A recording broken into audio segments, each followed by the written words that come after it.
Hi, Pete here from HTG Supply, and I want to talk to you about high velocity fans.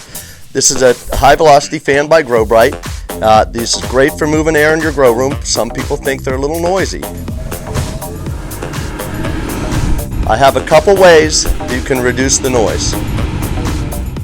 One way to reduce the noise of a high velocity fan is by using a duct muffler.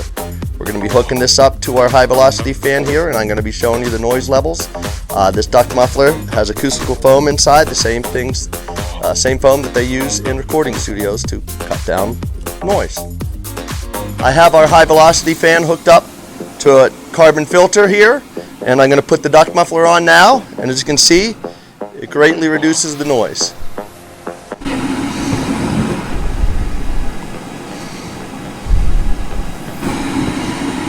Another way to reduce the noise of your high velocity fan is by using a speed controller.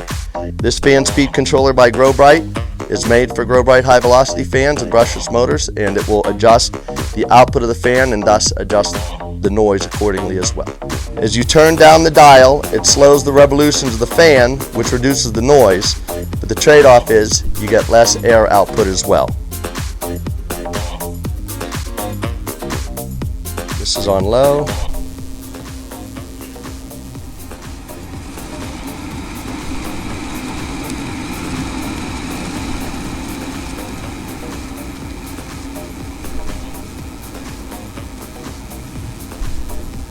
Of course, you can always use both. Thanks for watching.